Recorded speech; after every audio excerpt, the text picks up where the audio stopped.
What's up, everybody? Welcome back to another episode of Rams Brothers. I'm your host, Dean, and I'm joined, as always, by my brother and the other fantastic host of this show, Nick. And Nick, the Rams are in the playoffs. The Rams are officially playoff bound. It was improbable. It seemed like it couldn't happen, but they're here. And first and most importantly, how are you, my good brother? Amazing. I thought for sure the Mason Rudolph magic would have ended and the Steelers were going to lose to the Seahawks, but after a nail-biter, Mason Crosby miss, the Rams win, and they're playoff bound before even the end of the season. It's an amazing feeling. I did not think we'd be here at this point in the season, but here we are. We found a way. They found a way to beat the Giants. They turned the ball over 4 times. They punted 5 times. They missed 2 extra points. They gave up 4 sacks, and they were just 2 of 9 on 3rd and 4th down opportunities in that game. And they still found a way to win.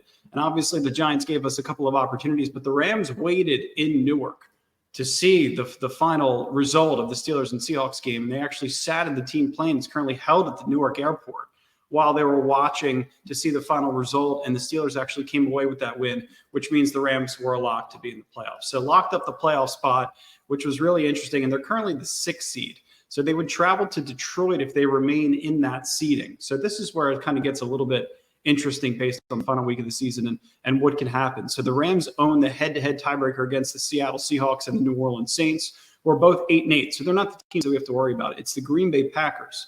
They own the head-to-head tiebreaker over us, and they're also 8-8. So the only way we're bumped out of the 6th seed would be if the Green Bay Packers beat the Bears at home and we lose to the 49ers. And to me, it absolutely matters. Like in the history of the 7th seed, AFC and NFC, over a 3-year period are 0-6 combined. So the 7th seed doesn't win. And if you give yourself an opportunity to beat the 6th seed and win the final week of the season, you're going to have a potential opportunity to travel and keep the spread a little bit closer in a game like Detroit. And I think everybody in Detroit would be a little bit nervous to see Matthew Stafford come into that building. So the implications are really interesting. This picture too, I mean, it's got Philly at 2 and Dallas at 5, which is already swapped. Right. So, right.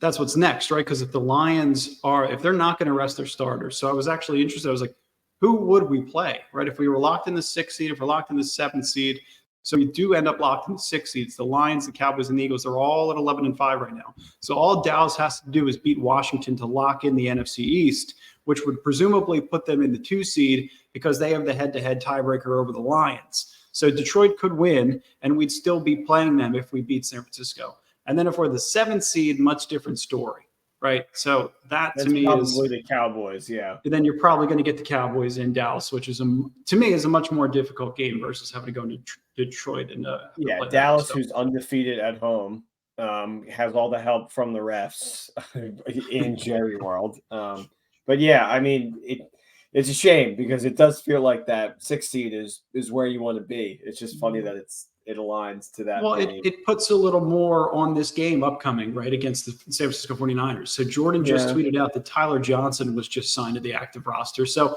it could be alluding to the fact that the Rams are going to rest some starters or they're going to potentially start some guys and let them play out throughout the first half. Maybe a guy like Puka Nacua could get his record, right, and get the job done, have his 5 catches for 29, 30 yards. And break the all-time receiving record and receptions record. So, that's something that you definitely want to keep in mind. But you want to make sure you're focusing on the following week and the health of your entire roster. And you're not going to do yourself any favors if you're playing starters against backups, unless you want to definitely lock in the 6th seed. So there's definitely a lot at stake. I think the Rams are trying to be prepared for everything with how they're kind of moving around the roster a little bit, calling up some guys. And the kicker news, Nick. We talked about it in previous weeks. You could lose a playoff game with a bad kicker. We got rid of Luke DeLeg, who wore number 8. Lucas Havarisic missed 2 extra points in this game, and you brought back Brett Maher. So I guess they just did a jersey swap, Nick, because they were both wearing the same damn number. There was a nightmare scenario that I laid out during the Rams game as we were watching it, where we get stopped, the Giants get the ball back, we punt, and Mason Crosby, who was on our practice squad, who we cut to keep this, Luke DeLeg kid, comes in and drills a 50-yarder to win the game and knock us out of our playoff spot. And I came so close to that exact scenario happening. But Mason Crosby was the reason why he wasn't on our team and was cut from our practice squad. Misses the 52-yard kick, and it's just another carousel. I mean, I can't imagine bringing back somebody that was so bad, but I guess he was good enough to hit extra points, which is probably the thought process of our front office for bringing him back in. But there has to be better talent available for this position. There has to be somebody else out there besides somebody that we already had and has been cut from the team. Yeah, I like the kid from Alabama. I watched him yesterday. He was hitting 50-yarders like it was his job, like it was nobody's business. And Brett Maher, I think he was only bad so far this season outside of 50 yards. Like he's made his extra points. He's made everything, not everything, but mostly everything within 40 yards. So, I mean, that's not necessarily the concern. It's like just be able to make your extra points.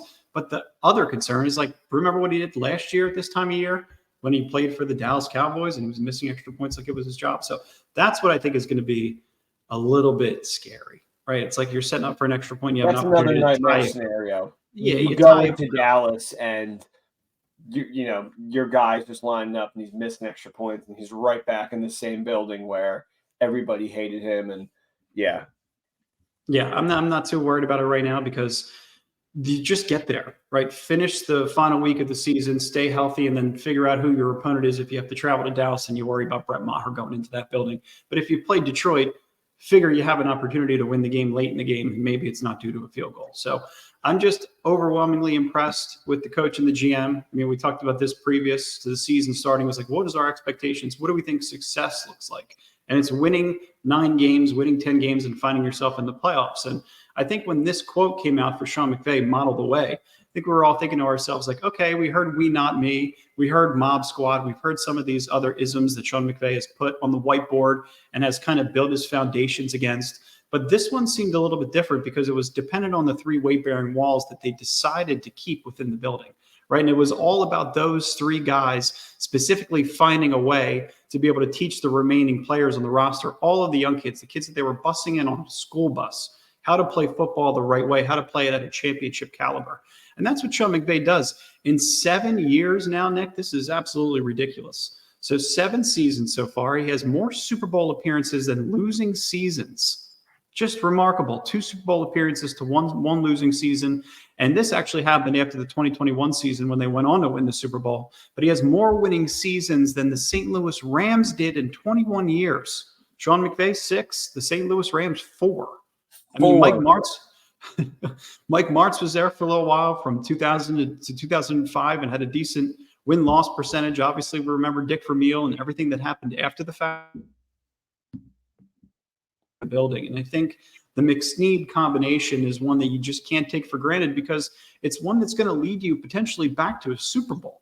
The way that they've hit on draft picks, the way that they've hit on free agency, and the way that they've been able to maintain the 3 most important players on the roster just makes this so damn impressive. So, I mean, this is kind of what we're at right now. I think McVay also was like 6 wins away from like the most wins ever from a Rams coach as well. Yeah, I mean, wow. Sean McVay and Chuck Knox. Yeah, I mean, it's 76, so this is inclusive of playoffs. It's 79, so he's just 4 wins away from being the all-time Rams win leader. And it's so impressive because it also puts him in the same kind of company in terms of win-loss records. And just going to set the table here. No, this is a little ridiculous just based on the timeline and how long Sean McVay has been coaching in this league. But in terms of idols and who he frames his whole legacy based on and who he's had a really close relationship based on, John McVay and the grandfather in the 49ers, is Bill Walsh. Like, you've heard about it constantly. It's a very, very identical win-loss percentage in the regular season. Sean McVay in 7 seasons is at 605%, and Bill Walsh is at 609% in 10 years. And then there's obviously Tom Landry, who I just wanted to put in for the sake of comparison. 29-year period where he won, over 60% of his games. So that, it's obviously the template happened way back when. Sean McVay, though, tries to mirror everything, his foundations, the way that he wants to run his organization, the way that he wants to be revolutionary with change based off of a guy like Bill Walsh, based off of a guy like John McVay. I could continue going on about Sean McVay, but I just want him in the building. We've talked about this before, but for the rest of his career, whether it's front office, whether it's coaching, he's the best thing that's ever happened to the organization. So just giving him the kudos when it's when where it's due. He already confirmed another year, so Yeah, sure did. 2024. I'm not sure what the exact contract entails, but I'm pretty sure he's locked in for the foreseeable future. So it's been an incredible 7 years, especially at a point this year where you have last year as your most recent reference, and you're 3-6. You're at the midway point in the season, maybe a little later, and you're just thinking like, was it a one-hit wonder? Like, what's going on? Yeah, I mean, I know you weren't thinking that, Dean, but I know a lot of fans were like, all right, like, tank, get this guy out of here potentially. Like, he doesn't even really want to be here. And the turnaround, to see it happen during a season, I feel like it's almost more of a cinematic story than to watch it all happen during an off season, because you're not out there making plays, bringing in giant stars, and like having like a whole off season and completely resetting. You're using everything that you have in the building with these young players to completely turn around a season that looked to be in true turmoil. And that's all just because of the weight-bearing walls, and to have somebody like Sean McVay just lead every single one of those men. It's incredible. I mean, right now, I don't know how he's not the coach of the year. I mean, maybe you want to make a claim at Dan Campbell just from bringing that from his 3-year span of like that terrible franchise turned around. But, I mean, they're going to win 12 games this year. I think I would probably give it to Dan Campbell. Yeah. Let's not forget, I mean, like you just said, the St. Louis era, 4 winning seasons. Like, it's not like this Rams franchise was like the top echelon of the NFL. In no way was it ever. I mean, we had Greatest Show on Turf, and we had Jim Everett, and that was kind of it, like that's all we were. And now it's just like complete relevancy, always in the playoffs essentially, and just always fighting, being just a team that doesn't give up.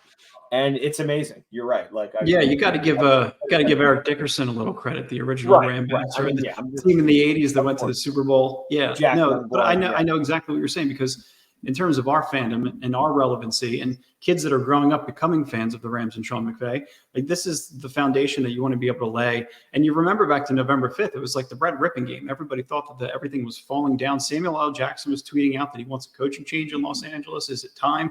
We're like, why the hell does Samuel L. Jackson have an opinion on the Rams coach? It didn't make any sense. So, about that. And what's really interesting is like the outside media seems to be giving Sean McVay the most credit for this season, when in reality, he remodeled the entire offense after he traded a ton of picks and whatever else for Jared Goff in February of 2020, and had to overcome Tom Brady and Kyle Shanahan just to get back to the damn Super Bowl after already getting there in his second season. He has a better winning percentage than Pete Carroll, Kyle Shanahan, Mike Ditka, Bill Parcells, Jimmy Johnson. Like, it wasn't only the scheme change. It wasn't only the hirings of coaches in the offseason. It wasn't just being able to properly teach those intricacies from those other coaches that they brought in outside, but it's all based on previous experience. It's based on being able to delegate. It's based on being able to bring in young players who had an underdog mentality and a really, really strong desire to win and succeed. And it's the perfect storm. So you're going into a playoff game, already having the opportunity to clinch a playoff spot with a young team, and you're thinking to yourself, hey, we win one, this is going to be really good for the young kids moving forward. And then you look into 2024 and 2025, and you're hopeful that McSnead can cook up another Super Bowl run, just based on, it looks like there's a little bit of a pattern. Wild card loss, Super Bowl loss, missed playoffs. Divisional loss, Super Bowl win, missed playoffs. What comes next? A wild card win, and then a Super Bowl win, a wild card loss, a division. What comes next with this group? I mean, that to me is why I love them so much. It's like, count them out, bet against them, and they'll overcome it. And they just continue to impress. I really, like, you look at the teams, like the top caliber teams in the NFC, and you take out the team that has a bye just for a second, just place them on the side, because they're not in the first round. Eagles are going the wrong direction. The Lions are the Lions, for lack of a better term. And you have us with this amazing front office and the 3 huge players that were detrimental in winning a Super Bowl. And it's you do feel good about your chances. I want to not get to the point where I am like, oh, the Rams are going to win it, they can win it, because that was never what this season was really about. But to No, be no. in this position right now where that thought can cross your mind, huge, That's what astronomical. that's exactly what it's all about. Yeah. So, I mean, this game against the Giants was insane. And there's some good takeaways. And I think some really good things that are applicable not only next week against San Francisco 49ers, but whomever else you're going to play in the playoffs. All of this stuff is going to come into play. Matthew Stafford throwing 2 interceptions after being so damn surgical coming off of the bye. After a full UCL sprain, he gets a pass, I think, for throwing 2 interceptions in the last 6 Airmailing a weeks. couple. He just seemed a little bit off, partially due to the wind of the Meadowlands. He took 4 hits. He was dealing with the blitz. They weren't running as efficiently. All things that factor into turnovers for quarterbacks. And those are the only times he's turned the ball over this season. So, just kind of keep that in mind. Like when everything's working perfectly, Matthew Stafford is taking care of the ball as well as anybody else in the entire league. But when things aren't working as well, when he's taking hits, when they're not running as efficiently, when Sean McVay gets a little panicked with his play calling, and it gets a little forced, that's when he turns the ball over. Kyron, he failed to get over 100 yards, rushing yards, but he did go over 100 total yards and had 3 touchdowns, which was a career high. And the Rams, I think Jim Everett tweeted this out. Now, obviously, you're missing Alec Jackson in this game, but part due to the Bear front, which is the 3 bigs that just clog the middle gaps, which I think in theory works really well against a duo scheme, right? Because it's all about double teams and everything in the middle, right? So I think that's a really good defense that could be replicated, I think, down the stretch in the playoffs, because it certainly slowed down our run game a tad. And I believe the Baltimore Ravens introduced that a little bit in the second half of that game. So, just a couple of calls. And then Puka Nacua, we talked about it. Bill Groman, Puka Nacua, very, very familiar with each other. 1,445 yards with 1 game left to play. Bill Groman, he holds the rookie record of 1,473 yards. It's Puka's time. I mean, like we talked about before, you got to keep him in the game to be able to get this record. I think Sean McVay was on the Coach McVay show the other day, and he was like, I know some guys talking about some records. We might want to be able to get them some snaps and then be able to get them out of the game.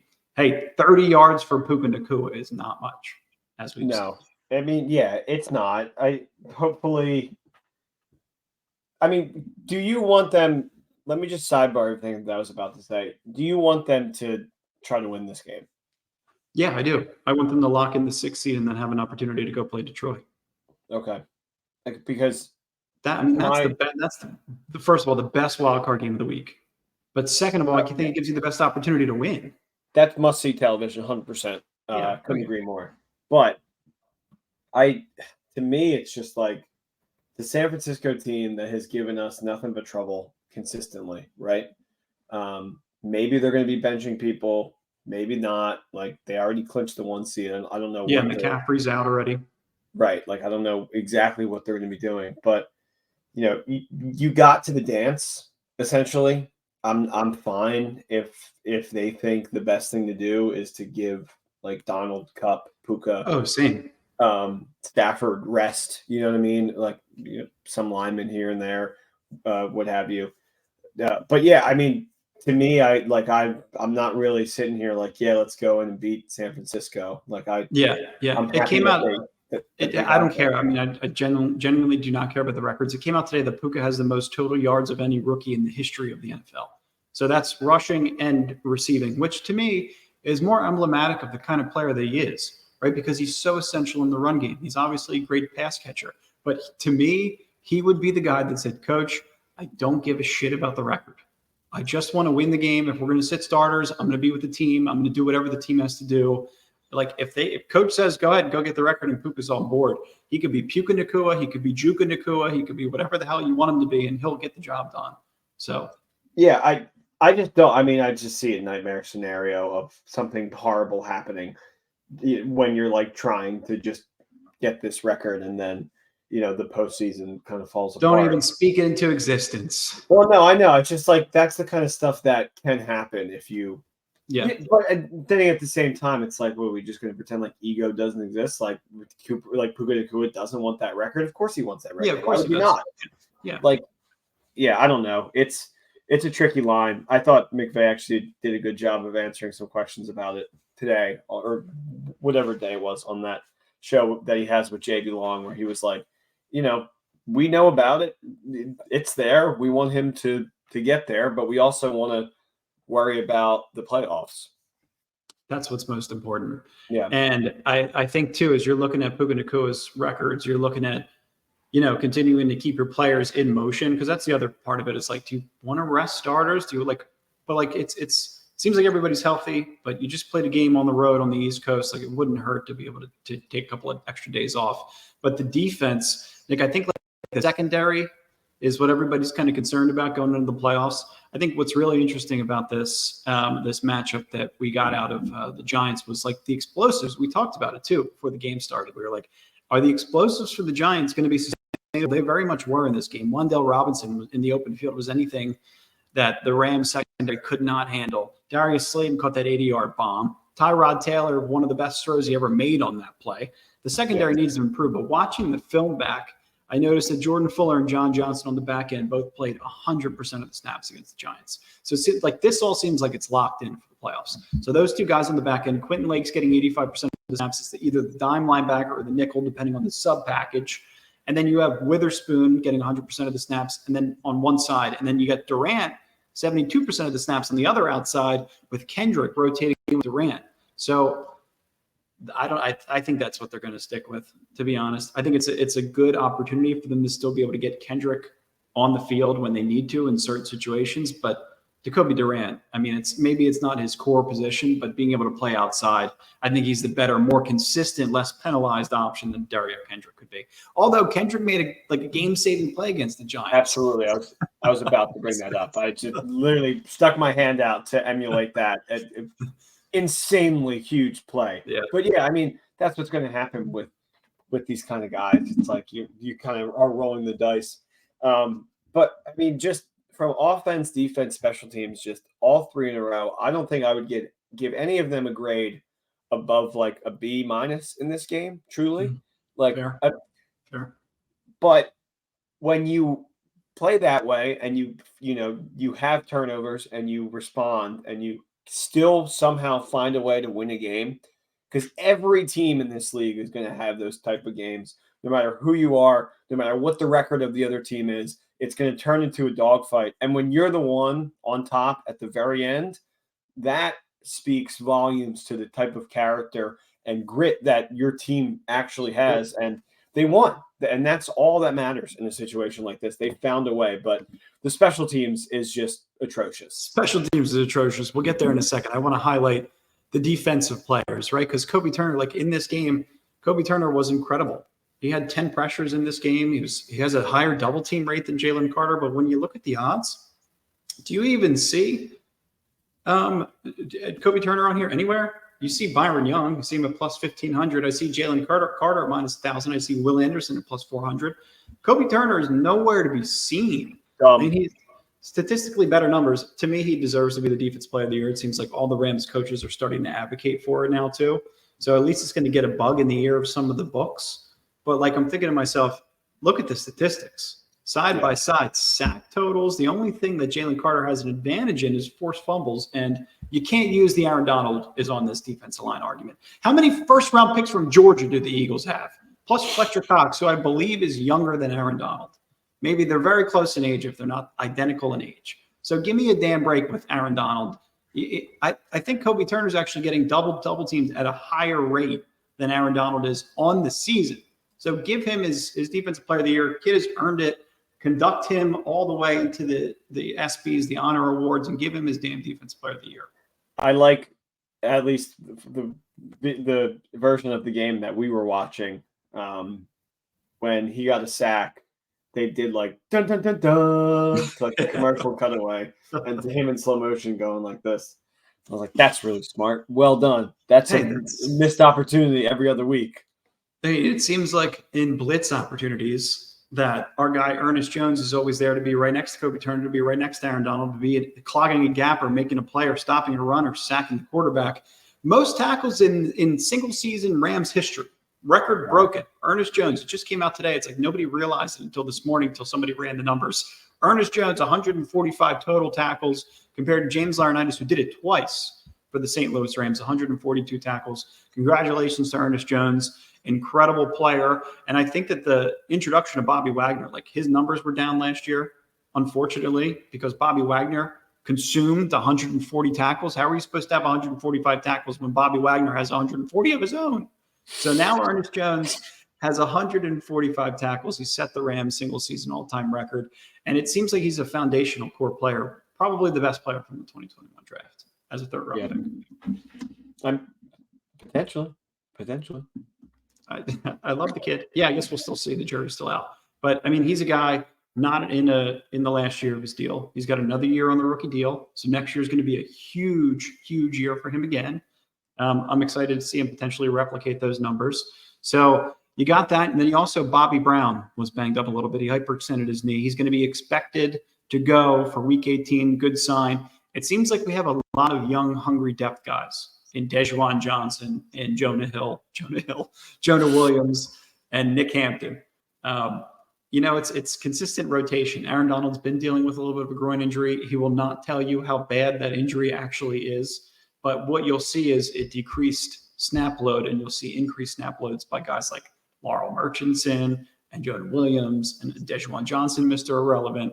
It just seems like if you can get one of those guys to be a part of this class of future foundational players in a brand new core outside of the three weight-bearing walls, man, it's going to be fun. I know, and it feels like, you're just gaining that, like Kobe Turner, Kyron Williams, Puka Nacua, 1, 2, 3. It feels like all three of them are going to be next year truly weight-bearing walls. Yeah, look at this. I mean, I couldn't be more excited to have a graphic just built off of the future foundational core, right? Because Kyron Williams, third most scrimmage yards in the NFL. Byron Young, third most sacks among all NFL rookies. Kobe Turner tied most sacks among NFL rookies, which I think he has the lead right now. And Puka Nacua is fourth in the entire NFL in reception yards. So those are your guys. I mean, outside of those three weight-bearing walls, you have Puka, you have Kobe Turner, you have Byron Young, and you have Kyron Williams. You also can name Ernest Jones and a punter, Ethan Evans, maybe. Brett Maher. No, I'm just kidding. You have your front core, your back core, the Marine Corps. Sorry, a little office quote. I feel like we've been saying core, just a lot, and that's just it's probably me. It's probably on repeat. But speaking of core, it just seems like everything's coming together. It seems like everything's coming together at the right time. I don't have any Super Bowl expectations. I don't have any NFC Championship expectations. I have the expectation that they can maybe go into a playoff game, into somebody else's building, and steal a win. That's about it. If they find themselves in the divisional round, they got to go against the Cowboys, Eagles, the Niners in one of their buildings. It's going to be really difficult. And, of course, you want to have optimism. You want to have hope. And they could obviously, steal a game in the divisional round, find themselves in the NFC Championship. But that would be overachieving to the nth degree. Right. I truly don't believe with a special teams unit this bad that you will get that far.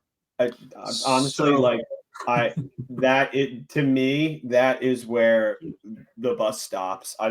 Because it's remarkable how bad. It's like every play on special teams, you are holding your breath. It's like, oh my God, they actually punted the ball over 60 yards and it wasn't returned. Like it's remarkable. So you didn't like watching Gunnar Oslowski return a punt on us for the longest punt return in Giants franchise history? You didn't enjoy watching that? That was like Benny Sco taking one. It's like Benny Sco running down the sideline with the hair coming out of the helmet. Worse. It's worse than Benny Sco. At least like Skoranek was like a key factor on the team last year. And was like wide receiver 3. And I can't laugh. He's a captain special teams player, and he also almost jumped over the line and made an incredible special teams play, which shouldn't have been the refs found a fake flag to throw on that one. Yeah, but I mean, all jokes aside, it's the 6th worst special teams unit in the history of the NFL based on DVOA. So of all time, like I was watching Michigan last night, and I'm thinking to myself, the Rams are equally as bad as the Michigan special teams unit. At any moment, you can make a mistake. And that's where the fear comes in. And that's why, there's amongst other reasons, but it just feels like it's going to be really, really difficult to overcome in a playoff situation. Yeah, it's it's neglect, which is fine in a retooling season. Like if you're gonna neglect one unit, make it the special teams unit. Like I totally understand, but I mean, I just think there's no excuse to having Lucas Haversick on the team for as long as he was, and then again, no excuse for bringing back this kicker Brett Maher, who was a terrible, like had the worst story last year, worse than Cody Parkey, like worst recent kicker story I've heard. And just set your expectations. And then to bring him back. Just put in your head right now, a missed kick will end the season. Just let it let it already be in your head. I don't even feel like I'm being pessimistic. It just feels like that's the inevitability of neglecting the kicker position for all this time. So it's special teams. It's a muff punt. It's not being able to cover. All that stuff comes into play. I don't want to end on a negative note, though. Hey, Ethan Evans, kick a field goal. You were kicking bombs all game. Hey, you can't kick a field goal? Like, come on out. If you want Ethan Evans to start kicking field goals, if you're a big fan of the new young core, if you're a big fan of Les Snead and Sean McVay and the future of this team, hopefully back in the Super Bowl next year, it seems like they're on the way.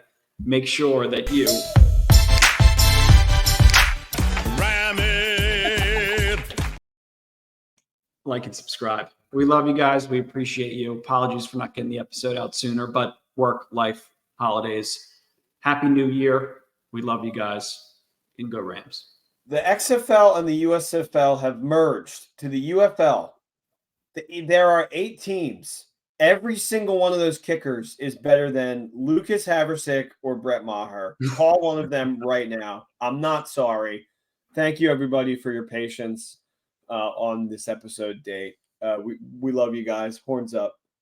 Can you smell what the USFL and the XFL are cooking? Can they cook us a kicker? Please. Go Rams. Peace.